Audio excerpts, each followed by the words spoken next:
tambal yigit bor ekan. Juda dangasa. Faqat duo qilar ekan. Ya Robbiy, sen meni dangasa qilib yaratgansan, tambal qilib yaratgansan. O'zing meni boy, badavlat qil, rizq ber der ekan. Bo'ldi. Shu duosi shu, hammaga ham shuni duo qilar ekan. Kim so'rasa, qayerga borsa, nima holat bo'lsa aytar ekan. Ya Robbiy, meni sen dangasa, tambal qilib yaratgansan. Ya Robbiy, rizqni o'zing ber menga, meni boy badavlat qil. Odamlar aytar ekan, "Ey sen ahmoqmisan? Yigit bo'lsang, yosh bo'lsang, turib ishla. Turib mehnat qil, halol kasb qil, ter to'k" desa, ichida nima der ekan? "Ya Robbiy, sen o'zing meni dangasa qilib yaratgansan-ku. O'zing menga rizq ber. Rizqimni o'zing butun qil" desa bir kun uyiga bitta sigir kirib qolibdi. Xursand bo'lib o'rnidan turib, "Ya Robbiy, men bilardim menga rizq berishingni." Darrov pichoqni olib so'yib, bir chetidan go'shtini qovurib yesa, qo'shnisi kelibdi.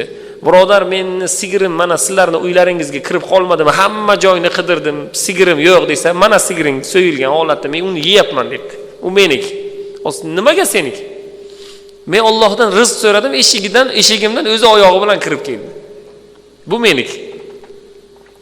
Sen ko'chaga chiqib so'ramading ham, surishtirmading ham, aniqlamading ham, bu noto'g'ri shariatda. Bunday qilishlik mumkin emas." "Yo'q" dedi. "U men duo qilayotgan edim va shu duoni sen ham bilasan, men faqat shunaqa duo qilaman. Ya Robbiy, meni sen dangasa qilib yaratgansan, o'zing meni rizqimni ber degansan. Men shunaqa duo qildim, Alloh menga berdi, bu rizq menga halol" dedi. "Yo'q" dedi, "bu shariatga nomuvofiq ish bo'ldi. Seni" dedi, "qozini oldiga olib boraman." "Yo'q" dedi, "u bormayman" dedi qozini oldiga. "Unday bo'lsa, bitta donishmand bor." Ya'ni donishmand kim? O'sha mahallada yoshi ulug'roq, hamma narsani bilar ekanda u. Ko'za kunida sinadi deymiz-ku. Shu kunida sindirgan odam ekan shu. Hamma narsani, hammasini bilar ekan bu.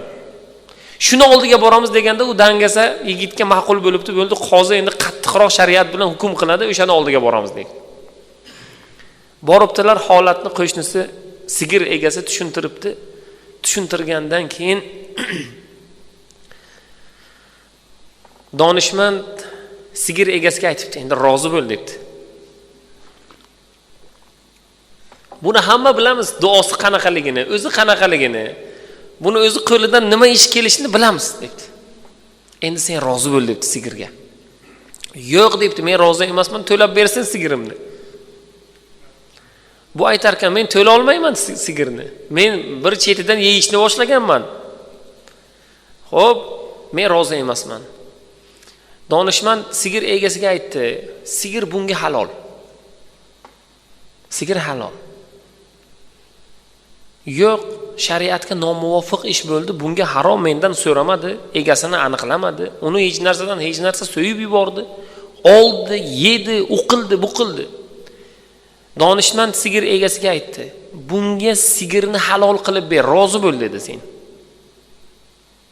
Sigirga aslida bu yigit loyiqroq edi, so'ydi, yedi dedi. Hayron.